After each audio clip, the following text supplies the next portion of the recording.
বন্ধুগণ নমস্কার। প্রথমে আপনাদের অনুরোধ করব আপনারা আমার চ্যানেলটি সাবস্ক্রাইব করবেন।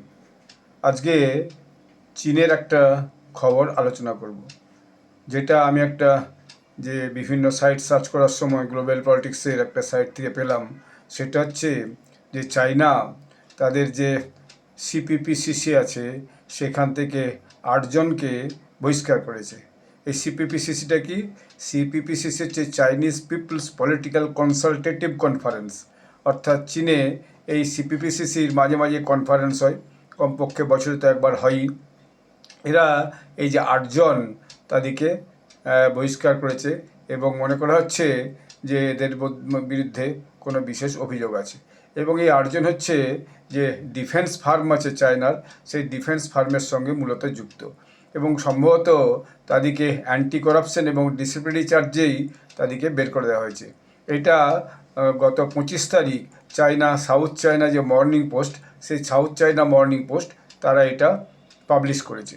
এখন এই যে সাউথ চায়না মর্নিং পোস্ট, তাদের রিপোর্ট অনুযায়ী 4জন হচ্ছে ফর্মার ডিফেন্স কোম্পানি বস আছে, যারা বড় বড় ডিফেন্স কোম্পানির হেড ছিল, তাদেরকে সেখান থেকে রিমুভ করে দেওয়া হয়েছে।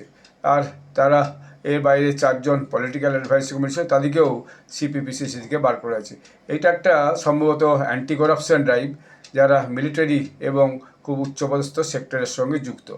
এখন এই যে পিপলস পলিটিক্যাল কনসালটেটিভ কনফারেন্স, এইটা হচ্ছে যে বেজিংয়ের যে ন্যাশনাল কমিটির সবচেয়ে বড় একটা বডি, এবং এরা যাবতীয় পলিটিক্যাল ডিসিশন নিয়ে থাকে। তো পলিটিক্যাল ডিসিশনগুলো এই কমিটিতে পাস করা হয় এবং সেখানকার রেজলিউশন অনুযায়ী যে এই তাদের রেজিস্ট্রেশনের থেকে তাদের নামগুলোকে বাদ দিয়ে দেওয়া হোক, তাদের রেজিগনেশন তারা দিক না দিক, তাদের নাম বাদ দিয়ে দেওয়া হোক। তাদের এগেনস্টে করাপশন চার্জেস আছে এবং যে সরকারি নিয়ম, চীনের যে আইন, সেই চীনের আইন মেনে না চলার একটা অভিযোগ আছে।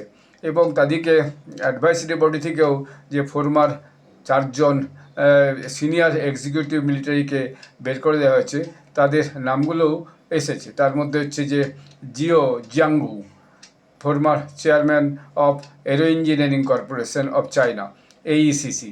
এর বাইরে জাং দিয়ংচেন, former chairman of China satellite network group.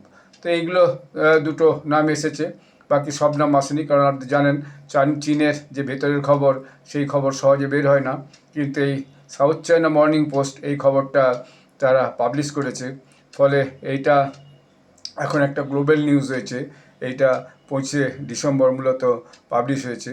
তো এইটা একটা খুব বড় খবর যে চায়নারও যে আভ্যন্তরীণ যে খবরগুলো সেগুলো বেরিয়ে আসছে, এবং সেখানে যে এই হায়েস্ট বডি, সেই হায়েস্ট বডিতে থেকে যারা সেখানে দুর্নীতি করার চেষ্টা করছে, তাদেরকে কিন্তু সেই সমস্ত বডি থেকে বের করে দেওয়া হচ্ছে।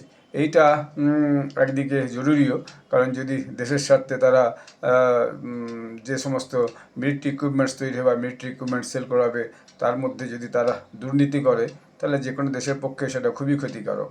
তো আমাদের দেশেও দেখা গেছে কিছুদিন আগে একজন যে এরকমই একজন উচ্চপদস্থ অফিসারের ঘর থেকে অনেক টাকা বেরিয়েছে, সে ধরা পড়েছে, ইডি সিবিআই তাদেরকে ধরেছে।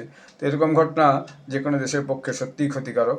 এইটা অবশ্যই চীন মাথায় রেখে যথাসময়ে গোপন তদন্ত নিশ্চয়ই করেছে, তার ভিত্তিতে হয়তো তাদেরকে বের করে দিয়েছে এই বিভিন্ন উচ্চপদস্থ পদ থেকে। আপনারা আমার ভিডিওটি লাইক ও শেয়ার করবেন, কমেন্টস করে জানাবেন আপনাদের মতামত। আবার নতুন কোনো ইস্যু নিয়ে আপনাদেরকে আমি ভিডিও করে জানাবো। সকলে ভালো থাকবেন, ধন্যবাদ।